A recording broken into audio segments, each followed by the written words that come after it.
ప్రస్తుతం వాలంటరీ వ్యవస్థ ఇలాగే ఉంది. రిజైన్ చేసిన వాళ్ళు ఎవరినైతే బెదిరించి బలవంతం చేసి, ఇప్పుడు చాలామంది మా దగ్గరికే వస్తున్నారు రాజీనామాలు చేసిన వాళ్ళు. మా మెడ మీద కత్తి పెట్టి మీరు ఉంటారా సస్తారా అని చెప్పి మా చేత రాజీనామాలు చేయించారండి. మేము ఇష్టపడి రాజీనామా చేయలేదు, మమ్మల్ని కూడా తిరిగి తీసుకోండి అని అనేక మంది వాలంటీర్లు వేల సంఖ్యలో వచ్చి మా శాసనసభ్యులతో, మా మంత్రులతో, అలాగే ముఖ్యమంత్రి కార్యాలయం దగ్గరకు వస్తున్నారు. దీని మీద ఒక విధానపరమైన నిర్ణయం తీసుకోవాల్సిన అవసరం ఉంది.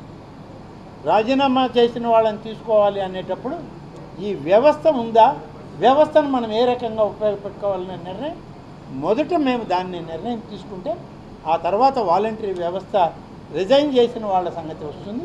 కాబట్టి ఆ నిర్ణయం ఉంది కాబట్టే, పూర్తి స్థాయి నిర్ణయం రాలేదు కాబట్టి ఇవాళ పెన్షన్ల పంపిణీ విధానంలో వాళ్ళ పాత్ర లేదు. 200 రూపాయలు ప్రతి వాలంటీర్కి సాక్షి పేపర్ కొనడానికి 200 రూపాయలని ప్రభుత్వ ధనాన్ని వాళ్ళకి ఇచ్చినటువంటి ప్రభుత్వం అది. ఆ 200 రూపాయలని మాత్రమే మేము ఇవాళ వాలంటీర్లకి ఇవ్వవద్దు, ఆ యొక్క సాక్షి పత్రికను కొనడానికి ప్రభుత్వ ధనం దుర్వినియోగం చేయొద్దని చెప్పి నిన్న ఆదేశాలు ఇవ్వడం జరిగింది. సాక్షి పత్రికను కొనుగోలు చేసుకోవడానికి, వాళ్ళ వ్యాపారాన్ని, పత్రికలను అమ్ముకోవడానికి ప్రజాధనం 200 రూపాయలు ఈ రాష్ట్రంలో ఉన్న 2,60,000 మంది వాలంటీర్లకి 200 రూపాయల లెక్కన పంపిణీ చేసింది గత ప్రభుత్వం. ఎవరి సొమ్ము అది? కాబట్టి అది ఇవ్వడానికి లేదని చెప్పి మాత్రం నిర్ణయం చేసాం. వాలంటరీ విధానంలో త్వరలోనే ఒక ప్రభుత్వం నిర్ణయం తీసుకుంటుంది. తప్పకుండా త్వరలోనే దాని నిర్ణయం కూడా ప్రకటిస్తుంది. పార్టీ కార్యాలయాలు ఇవ్వడానికి కొన్ని నిబంధనలు ఉన్నాయి. అది అన్ని పార్టీలకి, అధికార పార్టీకి ఒక రూలు, ప్రతిపక్ష పార్టీలకి లేకుంటే ఫ్రెండ్లీ పార్టీలకు ఒక రూల్ ఏమీ లేదు.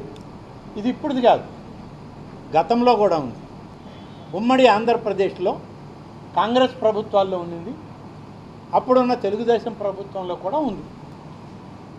జిల్లా పార్టీ కార్యాలయాలు కట్టుకోవాలి అంటే జిల్లాలో ఏదైనా ప్రభుత్వ భూమి మాకు కేటాయించమని ఆ పార్టీ జిల్లా నాయకత్వం వాళ్ళ రాష్ట్ర పార్టీకి రాస్తే, రాష్ట్ర పార్టీ కమిషనర్ ల్యాండ్ రెవెన్యూకి పంపితే కమిషనర్ ల్యాండ్ రెవెన్యూ జిల్లా కలెక్టర్లను అడుగుతారు. జాయింట్ కలెక్టర్లు ఆ భూమి ఏదైతే వాళ్ళు అడిగారో ఆ భూమిని సర్వే చేసి ఇది ఇవ్వడానికి అర్హత కలిగిందా లేదా. అనేక కేటగిరీస్ ల్యాండ్స్ ఉన్నాయి. ఏ ల్యాండ్ అంటే ఆ ల్యాండ్ ఇవ్వలేము.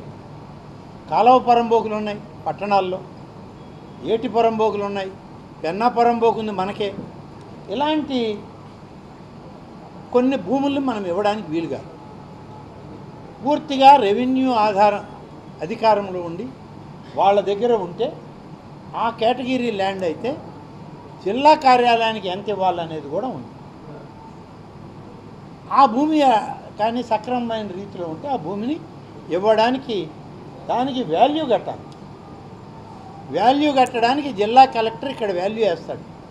మార్కెట్ వాల్యూ ఎంత ఉంది, ప్రభుత్వ వాల్యూ ఎంత ఉంది, రిజిస్టర్డ్ వాల్యూ ఎంత ఉంది, ఇవన్నీ కేటగరైజ్ చేసి ఆయన సీసీఎల్ఏకి పంపితే సీసీఎల్ఏ రెవెన్యూ ప్రిన్సిపల్ సెక్రటరీకి వస్తే అక్కడ నుంచి ఆ వాల్యుయేషన్ ఆధారంగా క్యాబినెట్కి రావాలి. క్యాబినెట్ ఆమోదించాలి. ఆ వాల్యూని ఎక్కించడమా తగ్గించడమా, వీళ్ళు ఏమైనా కింద వాళ్ళు పొరపాట్లు చేశారా, ఏ పార్టీకైనా ఈవెన్ అధికార పార్టీకి కూడా అంత పకడ్బందీగా ఆదేశాలు ఉంటే ఆ ఆదేశాలన్నింటినీ బేఖాతరు చేసి ఎక్కడ పడితే అక్కడ మా పార్టీ కార్యాలయాలు మా ఇష్టం, మా సొంతం అనే రకంగా ప్రభుత్వ స్థలాల్లో ఏ రకమైన నియమ నిబంధనలు లేకుండా, బిల్డింగ్ ప్లాన్స్కి అప్రూవల్ లేకుండా కనీసం మున్సిపల్ కమిషనర్లు, కార్పొరేషన్ కమిషనర్లు, టౌన్ ప్లానింగ్ ఆఫీసర్లు ఆ ప్లాన్ అప్రూవల్ ఇవ్వకుండా మరిన్ని వీడియోస్ కోసం ఛానల్ ని సబ్స్క్రైబ్ చేయండి, లేటెస్ట్ అప్డేట్స్ కోసం వాట్సాప్ ఛానల్ ని ఫాలో చేయండి అండ్ లింక్ డిస్క్రిప్షన్ లో ఉంది.